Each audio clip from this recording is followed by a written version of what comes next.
time. Guess who's back again? Oh, they don't know. Downtown. Oh, they don't know. Downtown. I bet they know as soon as we walk in. Showed up, I'm wearing Cuban links. Yeah. Designer mix. Yeah. Inglewood's finest shoes. Don't look too hard, might hurt yourself. Known to give the color red the blues. Woo, shit. I'm a dangerous man with some money in my pocket. Keep up. So many pretty girls around me and they're waking up the rocket. Keep up. Why you mad? Fix your face. Ain't my fault they all be jacking. Keep up. Players only. Come on, put your pinky finger to the moon. Girls, what y'all trying to do? 24 karat magic in the air. Head to toe so clear. Look out. Second verse for the hustlers, gangsters, bad bitches and your ugly ass friends. I cannot preach, I cannot preach. I gotta show them how I can get it in. First, take your sip, do your dip, spend your money like money ain't shit. Ooh, ooh, we too fresh. Got to blame it on Jesus. Hashtag blessed. They ain't ready for me.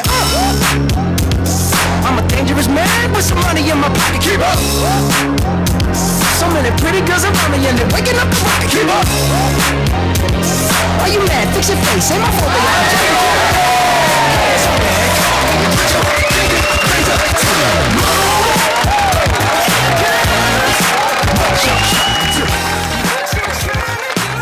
Vous avez compris, c'était une vidéo qui vient de la fin de l'année dernière.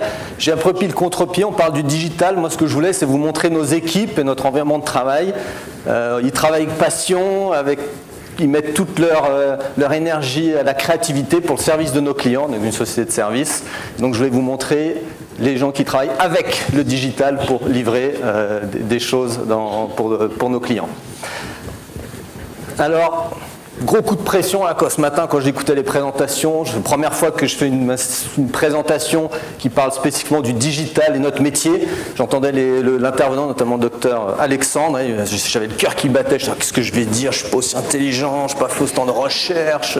Donc moi j'ai pris un peu, c'est une présentation qui est plus une histoire de vie, notre aventure, où on en est, donc parler un petit peu du passé et puis d'où on en est maintenant. Je parle pas tellement du futur, même si indirectement on va pouvoir trouver quelques inspirations. Alors, quand j'ai préparé ma présentation, je suis d'abord arrivé un peu, je me suis dit, bon, digital, qu'est-ce que ça sonne quoi pour moi le digital? Alors, je me suis rappelé, j'ai quelques, comme ça, nuggets, comme on dit. 84, 85, je suis plus sûr, j'étais en CM1, et dans mon école, on pouvait prendre une option informatique, donc travailler 1 heure de plus, et puis je sais pas pourquoi, j'ai décidé de travailler 1 heure de plus toutes les semaines pour faire des cours d'informatique, c'était des TO7, des MO5, et puis on apprenait à programmer avec la souris, qui automatisait des choses, mais je pense que ça a été un super bagage parce qu'en fait, au travers de ma carrière, un peu, ce que je me suis rendu compte, c'est dès qu'il y avait une tâche répétitive, je trouvais un moyen de l'automatiser. Donc c'est un peu le début de mon aventure. 91, je travaillais pour mon père et puis je me rappelle on utilisait des terminaux serveurs, je trouvais ça bizarre, lent, pas automatique, j'ai l'impression que j'étais un opérateur comme à l'aéroport, on cliquait sur des tas de touches pour passer d'un champ à l'autre, on allait hyper vite, à la fin on savait par cœur, ça allait super vite. Donc ça c'est la deuxième chose digitale qui m'a marqué. 94, je me rappelle plus trop du contexte, mais je le vois chez mon père, assis au bureau, avec lui, il avait son home office, puis je vois des boîtes jaunes, c'était des boîtes Linux. Puis je lui dis mais c'est quoi ce truc, je comprends pas, c'est quoi, je parle un peu de Microsoft, puis il me dit mais et puis c'est très rare, mon père a toujours été super sympa, il me dit mais tais-toi de toute façon tu comprends rien. J'ai ce souvenir là, ça m'a toujours choqué parce qu'il m'a jamais parlé comme ça. Donc autre souvenir digital. Ensuite ma première année au travail, 1998, donc on organise des événements, des congrès, des conférences, des meetings, des événements donc physiques. Et donc 1998, le congrès de psychiatrie à Genève, pour la première fois, les participants s'inscrivaient uniquement online. Ils n'avaient pas le droit de téléphoner pour s'inscrire, ils n'avaient plus le droit d'envoyer des fax ou des téléx pour s'inscrire à l'événement. Il fallait mettre une carte de crédit. Alors dans ce temps-là, il n'y avait pas le processing automatique, on prenait l'information et puis on la processait après en dehors. Donc quelque part, j'ai ce souvenir de ma première année au boulot, voilà, digitalisation est en cours. Et ensuite, peut-être, parce qu'après je vais parler un peu plus d'où on en est, 2002, je pars faire mon MBA, mais pendant mon MBA, j'ai pu travailler depuis les États-Unis, toujours pour l'entreprise, et puis développer un outil de productivité pour donc, la capture de toutes les présentations, les contenus, donc tout ce qui est le process de développement du contenu dans les congrès médicaux s'appelle le programme scientifique. Donc tout ce développement de contenu, on passait donc d'un process manuel qu'on facturait 80 francs la soumission à un process où on allait facturer 8 francs la soumission. Donc j'ai pas développé les lignes de code, je suis pas développeur, mais j'ai dirigé le projet. Donc voilà un petit peu où j'ai commencé l'aventure pour la présentation d'aujourd'hui. Et peut-être vous parler un peu donc de notre entreprise et puis de notre passion. Donc oui, notre passion, c'est amener des gens dans des environnements physiques. C'est un peu l'opposé peut-être du digital. Et mon grand rêve, quelque part, ce dont je crois, c'est donc je crois au capital humain, si on peut appeler ça comme ça, les gens, je sais pas, people. J'aime toujours mal à l'aise, les hommes, les femmes, toujours mal à l'aise pour trouver le bon mot. Mais fondamentalement, je crois qu'on est nécessaire au développement de la société, de l'humanité. Alors, pour développer l'humanité, je pense qu'on doit se voir pour optimiser la création et l'innovation. Nous, on croit, et notre passion, c'est d'amener des gens dans des environnements physiques. On croit que de se voir face à face développe des liens sociaux aussi, développe une créativité, de l'innovation. C'est un peu unique.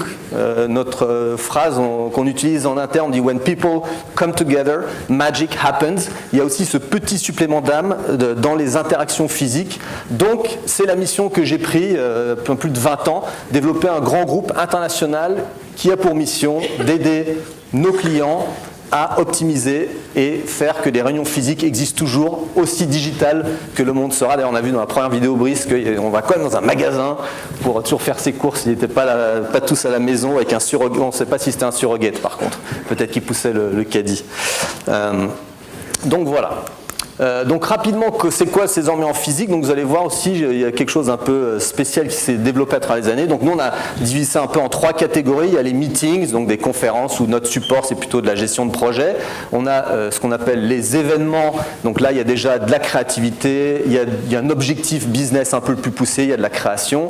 Il y a les congrès, donc ça on parle tout de suite un peu plus de B2B, développement de contenu un peu plus scientifique, où quelqu'un s'inscrit pour participer, un peu plus comme aujourd'hui. Et en fait, ce qui s'est passé à travers les années, 2001, j'ai racheté une société qui faisait du community management. Ici, on appelle ça association management. En réalité, à la fin des fins, c'est du community management. Parce qu'en fait, après tous ces événements physiques, il fallait bien qu'il y ait une vie après. On se rencontre, mais après, on veut continuer. Dans le temps, il n'y avait pas encore les Facebook, les LinkedIn, etc. En fait, les communautés online existent depuis des années, c'est des communautés plutôt fermées. Donc en fait, on a racheté un outil de gestion de communauté et tous les services associés, certification, e-learning avec le temps, toute la gestion administrative, développement de relations de sponsorship, etc.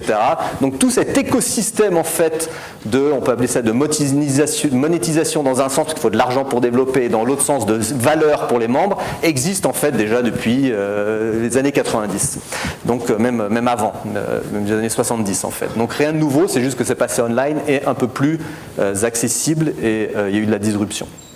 Donc voilà en gros des événements physiques, mais on fait aussi la gestion communautaire entre les événements tout au long de l'année. Je passe ça. Ça c'est donc sur nos valeurs, donc ok, je vais passer par rapport au temps, je vais essayer d'aider Manu à être on time. Donc notre ambition, on s'est lancé il y a quelques années, on s'est dit pourquoi il y a des sociétés qui sont leaders mondiaux dans le conseil, dans les agents de voyage, dans la communication. Nous, on pense que dans la gestion des événements physiques, il y aura un leader mondial, on a souhaité être ce leader, donc on s'est développé depuis Genève, on est parti à 30 en 1998 avec mon père et l'équipe qui travaille avec nous. Aujourd'hui on est plus de 2000 dans 31 pays, on fait plus de 5500 événements par année. Donc ça c'est l'aventure entrepreneuriale que Arnaud parlait, c'est pas le but d'aujourd'hui. Donc ce que j'ai appelé les touchpoints digital, c'est Arnaud d'ailleurs qui a trouvé ce mot, les digital, les 7 touchpoints dans notre métier. Donc ça c'est nos compétences fonctionnelles de base, donc ça va du conseil jusqu'au retour sur investissement tout simplement. Et au niveau digital, donc on a un peu 7 catégories dans l'événementiel. Donc ça, je parle un peu plus de la réalité d'aujourd'hui. Donc 7 touchpoints. Donc le premier, c'est tout ce qui est plateforme, donc plateforme e-commerce. C'est-à-dire ça, c'est les plateformes où les membres d'une communauté ils doivent rentrer un profil, donc c'est un peu des LinkedIn, des Facebook fermés si vous voulez, il y a des tas de systèmes qui existent, donc on utilise des solutions marché aussi qui coordonnent en fait donc on sait tout ce que le membre va faire, donc ça nous permet de l'administrer, il y a tout ce qui est self-service, donc le customer service disparaît, aujourd'hui on est en kiosque, online, toute la partie e-commerce, le bookstore, la page avec les job posts, accès au white paper, commande de contenu, e-learning, etc. Donc c'est un peu les plateformes de gestion donc, entre les événements. E-learning, c'est devenu très gros, c'est encore nouveau au niveau dans l'événementiel. De quoi on parle là? Donc on parle de capture de contenu. Donc je me rappelle encore, il y a quelques années, on capturait des conférences, j'étais tout fier, il y avait une vignette à peu près grosse comme ça sur mon écran, qui était un peu saccadée, puis ça nous coûtait des centaines de milliers de francs, puis il fallait acheter des serveurs médias, pas possible pour la distribuer. Donc là on ne pouvait pas faire vraiment d'argent à revendre le contenu. Et les communautés aujourd'hui, quand il y a des événements, donc soit dans un environnement fermé ou si c'est public, on peut capturer le contenu d'une grande conférence pour une trentaine de milliers de francs, le mettre sur une plateforme et le rendre accessible, soit en pay-per-view, soit en live streaming, donc en pay-per-view ou en live streaming. Donc les deux possibilités. Donc ça crée donc un nouveau business model pour les communautés qui sont capables de monétiser plus loin le contenu d'une conférence. Ça permet pour les participants de revoir le contenu qu'ils ont vu dans cet moment vivant et peut-être continuer de contribuer, continuer la conversation. Tout ce qui est alors des diverses technologies événementielles, donc là on parle surtout de tout ce qui est enregistrement, on parle de dématérialisation. Je me rappelle, pendant des années, j'allais à Chicago dans une conférence dans mon secteur et on pouvait prendre, dans le coin quand on rentrait, il y avait une grosse boîte en carton, on la prenait, on se baladait dans les stands et on mettait toutes les brochures, on pouvait la fermer à la fin de la conférence, au bout des 2 jours, on la donnait au postier puis on le recevait à la maison pour ne pas apporter ça dans ses affaires. Donc aujourd'hui, on est dans la dématérialisation, il y a des outils où on touche des touch points et puis on download automatiquement les informations, ça va dans la plateforme communautaire ou ça va dans votre intranet en entreprise, différentes solutions. Donc c'est un peu des choses comme ça. Gamification, donc on utilise un peu ça, c'est un peu gadget, c'est un peu des apps, de la réalité augmentée, du 3D mapping, un peu plein de différentes technologies, c'est un peu Minority Report pour créer des nouveaux types d'interactions. Donc ça c'est un peu un côté fun, mais il y a aussi un côté plus sérieux, comme par exemple pour une conférence pour WHO. On a développé en fait un jeu, donc on utilise les principes du jeu, donc du gaming, et de la technologie pour faire une simulation d'un virus outbreak et puis de comment on gère la communication de crise. Donc la gamification est venue beaucoup, avec la technologie ça aide beaucoup. Avant c'était du papier, des post-it, on pouvait être moins réel, c'est moins comme dans la vraie vie. Les hybrid, ce qu'on appelle dans notre métier hybrid events et streaming, donc ça c'est tout simplement aujourd'hui on a une deuxième salle par exemple aujourd'hui qui est remplie aussi avec d'autres participants. Il y a les caméras qui prennent le retour dans la deuxième salle pour qu'ils puissent aussi participer à cet événement. Donc on organise la même chose depuis plusieurs années. On a certains clients qui nous demandent une quinzaine de villes dans le monde où les différents employés vont aller dans des salles spécifiques. Tout va être streamé en global et puis on va pouvoir faire des interactions. Donc ça nécessite, on ne peut pas faire ça avec Skype, c'est très compliqué. Pour faire des interactions, ça ne peut pas couper, il faut que le son soit bon, l'image soit bonne. Il y a tous des enjeux au niveau des workshops multisites, donc on fait ce genre de choses. Le social media, le digital marketing, donc soit amplifier l'événement avec Twitter, etc., soit un peu plus business, tout simplement la génération d'audience. Donc aujourd'hui, dans le temps, la génération d'audience, c'était quoi? C'était une lettre, s'il te plaît, viens à l'événement, c'est mardi soir, on envoyait un pré-programme, on envoyait le programme final, on envoyait un abstract book avec le contenu. Tout ça, maintenant, c'est digitalisé, on peut servir des publicités sur les bons sites, donc on peut générer plus d'audience, on peut globaliser la génération d'audience. Dans le temps, pour envoyer un contenu, il fallait une adresse mail, courrier, donc là, il y a eu beaucoup d'évolution et ça continue de se développer. On est encore au début pour nous, on n'a pas encore tous les cookies, dans certains cas oui, dans d'autres non. On n'a pas le suivi aussi professionnel que certaines marques B2C pourraient le faire. Et puis ça c'est un peu ce que je vous ai raconté tout à l'heure, le web design, donc les sites web pour chaque événement, des différentes apps. Il n'y a pas un événement sans app aujourd'hui, quasiment. Donc voilà un peu high level, les 7 touch points en gros de notre vie de tous les jours. Donc nos équipes qu'on a vues tout au début travaillent avec passion et avec ces différents services pour livrer des super événements un peu partout dans le monde. Alors, bon là j'avais mis quelques exemples, mais pour une question de temps je passe. Bon, Tour de France, avant c'était un événement financier, on a fait participer à des événements comme ça, du 3D mapping, on était beaucoup aux Jeux Olympiques sur plusieurs projets, on a aidé sur du TEDx, on a fait le plus grand hacka au monde, ça c'était il y a quelques années, c'est avec Mazda en France. On a fait le lancement des lunettes Samsung. Voilà, ça c'était le jeu avec Who de Virus Outbreak en gamification, des apps d'optimisation de la relation avec les sponsors au Longines Masters. Donc bon, voilà, je passe pour ne pas rentrer trop dans les détails, on pourra en parler. Alors là, ce que je voulais passer, c'est un peu tout à l'heure, quand je vous ai raconté un peu mes histoires, d'où je venais avec le digital et tous ces mémoires que j'ai digitales. Quelque part, en fait, j'ai toujours ce problème avec ce mot disruption, même je l'ai quand même mis, disruption, parce que à la fin, j'ai trouvé que ma vie et en général le monde, c'est plutôt une évolution. Alors, on utilise le mot révolution pour scandaliser, disruptive, parce que oui, ça a disrupté certains, mais ça a aussi fait des bonnes choses. Alors, je voulais un peu toucher sur quelques points. Dans notre métier, c'est pas exhaustif, mais j'ai 5 exemples qu'on pourrait appeler de digital transformation, evolution ou disruption dans le métier, dans l'industrie de l'événementiel. Donc la première, je viens d'en parler, c'est assez simple, c'est le digital marketing. Donc comment gérer des audiences. Si on fait un événement, on veut qu'il y ait des participants. Donc une grande révolution autour de passer du papier à tous les outils digitaux et que cette génération d'audience va bien au-delà de se dire on fait ça 2 mois avant pour qu'on ait le bon nombre de personnes à l'événement. C'est vraiment une communication globale intégrée sur toute l'année à la communauté avec des contenus rediffusés par la suite, etc. Donc construire le trust qu'on a vu tout à l'heure.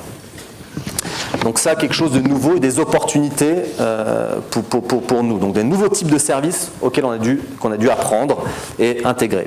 Bon, j'en ai parlé aussi un petit peu, le e-learning. Donc le e-learning pour beaucoup d'événements qui doivent se payer sur la création de l'événement, donc en vendant des tickets, etc. Donc le e-learning, capture du contenu. Rediffusion online, donc on peut vendre plus de tickets, c'est pas de la cannibalisation, on donne accès à plus de monde à l'événement, il peut y avoir des participants online, j'ai pas pu voyager à Las Vegas pour CES, mais peut-être que je peux regarder des live feeds de cet événement, parce que j'avais pas le temps de passer 11 heures dans l'avion et de me prendre les 9 heures de décalage en rentrant. Donc là, des modèles, donc vraiment un business model revolution, parce qu'il y a un changement du business model, nouveau création de revenus, une opportunité de création de revenus. Sinon, on a été donc avec la digitalisation et l'accès à l'information, avec au fur et à mesure que les chaînes hôtelières, par exemple, et puis tout le monde avait Internet, les accès online. Donc nous, historiquement, nos services, c'est quoi? C'est réserver des chambres hôtelières pour les clients. Il y a un grand événement, il faut s'assurer que tout le monde peut dormir quelque part. On ne peut pas dire « ils se démerdent ». Il faut bien qu'on coordonne ça. Un événement de 10 à 15 000 personnes dans une ville, c'est quelque chose qui doit se réserver 2 ans avant, parce que sinon, on ne peut même pas loger les 15 000 personnes. Même avec les Airbnb, etc., c'est pas encore 100%, il y a une augmentation de l'utilisation, à peu près 20%, 10 à 20% de la capacité, mais pas plus. Je vois que tu fais des times, je me dépêche. J'ai presque fini. Donc en fait, nous, une de nos sources de revenus pour réserver le business model en organisation de congrès, de grandes conférences internationales, ça a été donc, nous on réserve ces chambres hôtelières, on prend le risque, donc on est payé une commission quand on vend ces chambres hôtelières, on n'est pas payé par le client. Ce qu'il y a eu comme changement, c'est qu'il y a eu beaucoup plus de business direct, donc on a eu une baisse de ce volume d'affaires dans ce domaine. Donc on est devenu plus sur on a dû être créatif, on a vendu des services à valeur ajoutée, notamment pour les grandes entreprises, comme ça ils ont un point de contact pour gérer toutes leurs demandes. Donc on a dû trouver un nouveau modèle de revenus à forte valeur ajoutée. Ça a aussi fait de la désintermédiation en général, Internet. Donc un de nos services, c'est aussi d'être le spécialiste local. Vous voulez aller à Singapour, j'ai des équipes à Singapour qui connaissent bien ce lieu. Aujourd'hui, on peut tous aller faire de la recherche et se dire tiens, Singapour, qu'est-ce qui est cool, qu'est-ce qui est bien. Donc maintenant, je suis plus payé pour leur dire juste quel resto aller parce qu'en fait, le client est beaucoup plus informé. Donc aujourd'hui, on a dû aller chercher les choses un peu plus niches. Donc en fait, ça nous a forcé à être encore plus créatifs et donc on a augmenté la qualité de notre création. Parce qu'avant, on se disait ok, t'as qu'à aller c'était l'hôtel standard, toujours le même resto, toujours la même salle où on faisait les réunions, c'était facile, sans que le client ne connaissait pas. Puis c'était notre métier, on réservait cette salle et puis on amenait nos clients dans ces salles. Aujourd'hui, il faut trouver des lofts, des maisons privées, il faut trouver des lieux peut-être plus industriels, peut-être nouveaux. Donc notre valeur ajoutée vient nous a forcé à être beaucoup plus créatifs. Donc en fait, on est devenu meilleur. Alors après, il y a eu plein d'autres. Donc la 5e zone, il y a eu plein d'évolutions. Le push-pull, alors justement, ce registration, cet enregistrement online, avant, nous, on devait prendre le téléphone, on devait enregistrer les gens. Maintenant, tout le monde peut s'enregistrer eux-mêmes, donc on a moins de travail, donc on est moins payé. Il y a tout ce qui est expo virtuel, donc on fait une grande exposition, on vend des mètres carrés pour faire du business B2B, on peut digitaliser cette expo peut vivre tout le reste de l'année, peut continuer à avoir des affaires, augmentation du ROI, nous on gagne aussi plus d'argent, donc tout le monde est content. Le matchmaking, avant c'était beaucoup plus compliqué, on avait des listes, il fallait demander des profils, il fallait faire des rendez-vous pré-approuvés. Aujourd'hui il y a des outils qui font automatiquement le matchmaking dans les événements où il faut faire donc des acheteurs et des vendeurs, dématérialisation documentaire, j'en ai parlé, donc voilà un peu plein d'autres choses, du divers comme ça, donc vraiment une évolution qu'on a vécue et qu'on a essayé de ne pas subir et qu'on a essayé d'être proactif même au travers des années. Donc voilà l'impact du digital un peu sur l'événementiel, très rapidement encore une fois pour ne pas prendre trop de temps.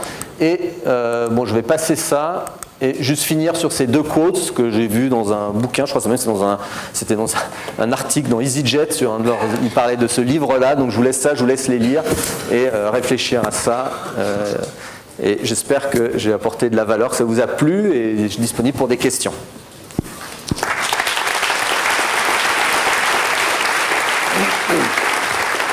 Bon, merci Sébastien. C'était important aussi, après toute cette source d'inspiration qu'on a eue ce matin et le futur et tout, de raccrocher sur quand même les choses qui se passent et qui se passent aujourd'hui et pas que demain. Donc c'est aussi le brief qu'on avait donné à Seb, c'est de dire dans une industrie qui se passe chez nous, eh ben, comment raccrocher et montrer que le digital avait déjà fait avancer les choses. Quelque part aussi pour rassurer toutes les marques et entreprises qui sont dans la salle que ben voilà, les choses peuvent se faire petit à petit et qu'on avance vers le monde qui nous a été décrit avant. Est-ce qu'il y a des questions pour Sébastien? Il y en avait une juste là. J'étais vite, hein, mais je voulais être on time pour quand même que vous ayez 1 heure de lunch. Ouais, bonjour. Bonjour. J'ai vu que vous avez associé donc, votre marque MCI avec Dorier. D'abord, je voulais savoir si vous avez racheté cette société Dorier ou bien si c'est une collaboration et comment vous l'avez intégrée à votre groupe. Oui, c'est parce que c'est une société locale. On a un portefeuille d'une dizaine de marques, hein, donc on a Dorier, Hagen, MCI, Fair Control, on a plusieurs marques, Black Flower, on a plusieurs marques. Donc Dorier est une de nos marques dans notre groupe, donc c'est totalement intégré à notre groupe. Et comment l'intégrer? En fait, c'est un service naturel, vu que dans l'événementiel, il va toujours y avoir du contenu. Dorier est une société donc, de gestion de contenu, avec toute la partie de production audiovisuelle, donc on l'a intégré naturellement dans notre workflow du jour le jour. Pourquoi est-ce qu'on a gardé la marque? On a gardé la marque parce qu'elle est connue sur le marché genevois. Monsieur Dorier avait développé historiquement le premier système de traduction simultanée des Nations Unies avec des soudures, etc. Donc c'est aussi beaucoup par respect pour cette histoire. Je crois beaucoup aux histoires. Elles sont intéressantes et sont porteurs de valeur et de valeur ajoutée aussi pour nos clients. Il y a de la lumière, mais je crois que j'ai vu là-haut, il y a une question. Ouais.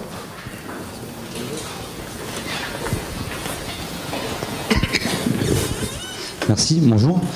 Je me demandais un petit peu aujourd'hui la place des data et des big data et des chatbots dans la gestion des événements. Est-ce que c'est quelque chose que vous utilisez déjà ou est-ce que vous avez prévu d'utiliser et comment? Oui, alors on utilise déjà, je n'ai pas utilisé tous les buzzwords qui existent, mais c'était sous-entendu dans tout ce qui est digital marketing, développement de contenu, donc il y a tous ces aspects pendant une conférence. L'autre jour j'ai lu un article, mais je n'ai pas réussi à le retrouver, sinon je l'aurais mis, mais bon maintenant je peux te dire que quelque part beaucoup de choses où ça disait, plus ou moins ça disait, tout ce qui se passe dans le monde digital vient du monde réel, en fait, ça disait la phrase, ou c'était quelque chose comme ça, mais je voulais pas trébucher trop, mais quelque part, oui, évidemment, tout ce contenu aujourd'hui qui se passe, il est analysé pour développer la prochaine conférence. Justement, j'ai racheté une société il y a 3-4 ans qui s'appelle Fair Control, qui fait justement de l'analyse d'impact et puis de qu'est-ce qui s'est passé pendant cet événement pour améliorer le prochain. Donc en fait, on a des services spécialisés là-dedans. Mais on est, alors, pour être clair, on est encore Notre industrie est encore en R&D. Il y a énormément de choses. Enfin, je pense qu'on est tous un peu en R&D. Comme on a vu un présentateur avant, il faut tester. Donc on teste plein de trucs. Et dans mon bureau, j'ai à peu près une fois par semaine quelqu'un qui vient dans mon bureau avec une autre idée qui est un tout petit peu différente que l'autre, mais qui rajoute toujours de la valeur. Donc c'est assez compliqué. C'est pas du tout établi. On n'est pas sur un écosystème de services dans l'événementiel qui est établi. On se dit alors il y a lui pour ça, lui pour ça, lui pour ça. C'est pas du tout carré, c'est vraiment explosé, il y a beaucoup d'idées et il y a beaucoup de contexte. On reste dans un métier qui est hyper customisé. Oui. Voilà, s'il vous plaît, ici. Là. Je parle Tout droit, tout droit. Voilà. Pardon. Alors, il y a quelques années, il y avait une présentation ici même. C'était une société qui n'existe plus vraiment, Emerging, entre intermédiaires financiers. Ils avaient fait une foire sur Second Life. Alors, je ne sais pas si vous avez suivi, si vous êtes au courant. Ouais. Ils avaient été contents du résultat, mais apparemment, ça ne s'est plus produit. Alors, est-ce que ça, c'est un des projets que vous proposez, ce Virtual Fair, ou si vous en faites? Et qu'est-ce que ça donne? Parce que ça peut diminuer les coûts d'une part, pour tout le monde, autant pour l'organisateur que pour le participant. Peut être efficace aussi. Et une autre question, ça concerne un événement que vous avez participé récemment organisé à Genève, qui était la foire Cibos, où il y avait un très gros problème avec les prix pratiqués par des hôtels, donc ce qui a valu à l'organisation de ne plus vouloir revenir à Genève. Ça a bien fâché les autorités, tout le monde n'était pas content. Alors est-ce que vous n'auriez pas pu faire quelque chose quand même pour réguler ces prix-là qui étaient vraiment très exagérés? Juste pour une question de timing, peut-être la deuxième question, Sébastien y répondra peut-être en dehors. Non, mais je pense que la première... Non, Second Life. Donc en fait, aujourd'hui, l'expérience... Les gens veulent entendre aussi, donc. Il y a des expos qui passent en virtuel. Donc répondez aux deux, s'il vous plaît. Oui, bien sûr, pas de problème. Il y a des expos qui se passent en virtuel, il y a des événements qui se passent en virtuel. Il y a eu ces tests avec des avatars. Les avatars, ça ne marche pas. Et tout ce qui est online, ça marche aujourd'hui quand l'information est top-down. Et ça marche quand il y a un acheteur et un vendeur, et il y a une personne qui veut acheter et une personne qui veut vendre. Et là, ça marche. C'est pour ça qu'en fait, la plupart des expos virtuels aujourd'hui fonctionnent en deux domaines. Un, le B2B industrial. J'ai besoin de faire fabriquer des verres en Chine. Donc, il y a du matchmaking au niveau industriel. Il y a plein de plateformes B2B au niveau industriel de production. Et ça marche au niveau de tout ce qui est career center. Je veux un job, je dois trouver un étudiant. Ça marche super bien en virtuel. Jusqu'à aujourd'hui, c'est tout ce qui a marché au niveau avatar, etc. Ça marche pas mal et on le propose, pas avec nos propres technologies, on a des partenaires. Au niveau de la gestion des prix en général autour de grandes conférences dans une capitale ou dans une ville en général, c'est toujours sujet à grande discussion. Il y a des méthodes pour contrôler les prix, on le fait pour certains clients. Il y a parfois, c'est pas fait et puis on doit laisser le marché parler. Et c'était probablement le cas sur Cibos. Mais oui, il y a des possibilités de réduire et de contrôler, absolument, et on l'offre, ce service. Je vous propose d'en rester là avec Sébastien, j'ai encore besoin de vous 3 minutes. Donc on va faire une pause. Merci Sébastien.